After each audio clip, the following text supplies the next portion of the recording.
Hello, everybody, and welcome to Card Shop Skyscraper. I'm Zarin Zephyr, and this is my top 8 Houston BCS Raging Form deck profile that I played during, the same event I just said.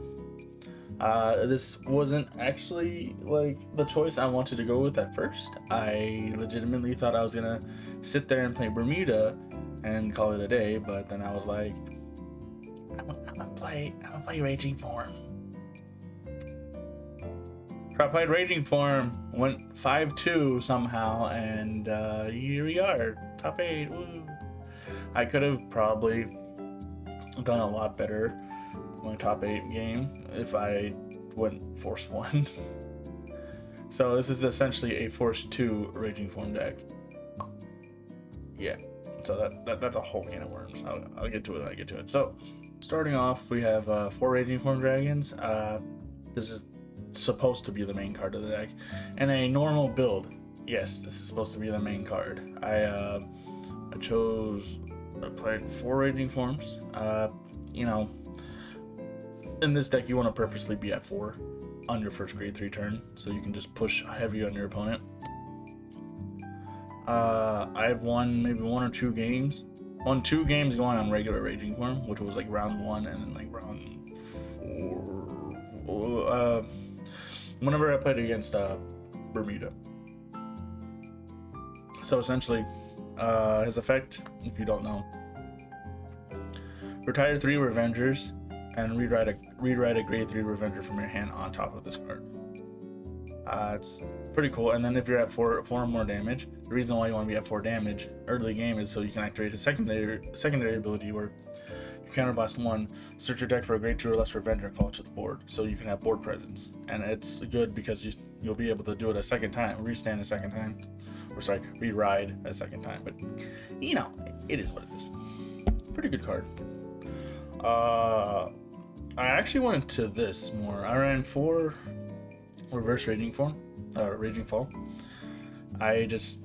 This is the MVP of the deck. Honestly, I personally want to edit this deck to fit more of this card's playstyle than Raging Forms. So how I mostly got through the tournament was I went Force 2 going first with Raging Fall. So essentially you would just go into this, lock your back row, swing, flip triggers, restand, swing. That's it. It's a turn off your brain card. But yeah. So, and if for as many locked units you have, your counterblast cost is reduced. So generally you won't have to be. So you only have to pitch 3 cards instead of like doing that. When I went on my top 8 game, I should have just gone into Raging Form instead of this, and then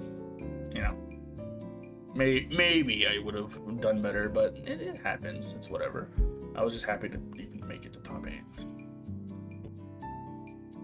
For Rookia as my grade 2s, this is the most important grade 2 you ride.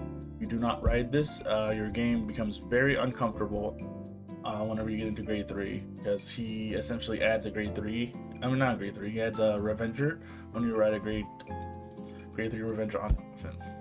So, and his secondary ability is he gets +5 whenever you have a grade 1 in the same column. So that doesn't really come up often, especially whenever you're on reverse, because with reverse he just gets +15 from the reverse's ability. Or Tartu, because it's the only Revengers that we have. Tartu's just good because on plays from hand, you Soul Blast 1, you search your deck for a grade 1, and you call it, and then at the end of the turn it dies. But Tartu, it doesn't matter if you're gonna retire it anyways. Tartu is just there to make board. That's really it. Ran two Dorans. I wanted to run it at 3, but with how the deck list I decided to go with, I just ran 2 Dorans. This card's very good if you want to if on your push turn, if you have enough counterblast, you can just call him to the board, counterblast 1, soul blast 1, give him +10, and then if you have a Dorit, not Claudius, which you should from Rookia, then you'd be able to draw a card. So you just have him for push. And then the tech, I guess you can call it, is 2 Leofol. The Leofol is your ideal backup ride if you can't get it into Rukia.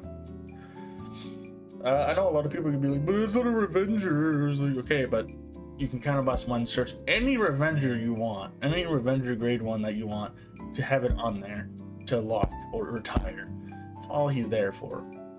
And then for the early game push, if you want to use the grade 1 where it's on boost or when it attacks, search top 3, add a card.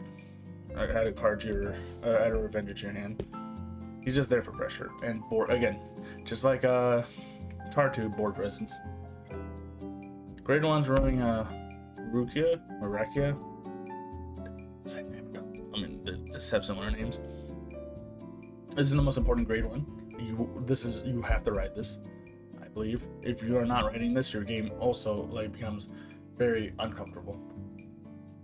So when you ride a grade 3 on top of a grade 2 Revenger, I believe, you search your deck for a grade 1, and then you just you call it at rest. So generally you want to go search for your Dorit, call your Dorit to the board, and then lock the Dorit. Or, you know, before you lock, you call Dorit. Claudus. You call Claudus, and then you have Dorit, and then Dorit gets it. They switch them around, so it's really weird. Or this guy. This guy is very important for pressure. Your opponent, 8 times out of 10, your opponent will guard this. You guard the card that you swing with. If they don't, then you just get to add a Revenger from your top 3. And so generally you want to add your grade 3 off of it, so you can recycle. And then when he's retired, you Soul Blast 1 retire unit, which became a problem because I kept forgetting so many times. And then, especially against the Chaos Breaker match, I was like, I have this if I retire. But then, you know, I got nervous and then misplayed super hard. 3 Broadway, because you need to see your grade 3s. If you don't see your grade 3s, life is hard. I mean, if you're on Raging Form. If you're on Raging Fall, it doesn't matter. But and then 2 Dorit or Claudus. I kind of wanted to bump this up to 3 to 4, but Broadway's just so important, so I just decided just to keep it at 2. At the end of the turn, counterblast 1, put this into the soul, draw a card if you have put in the soul, draw a card if you're at a grade 3 Revenger. But if you have a Dorn on the board, you get a counter charge, so essentially it's free. You have the other one on the board. Triggers, 4 Heal Guardians, because that's important. 2 draw PGs. I was told that some people just like to run not draw PGs, and I'm just like, nah, dude, I needed 4 of these whenever I was playing Night Rose. Night Rose beat my ass, bro.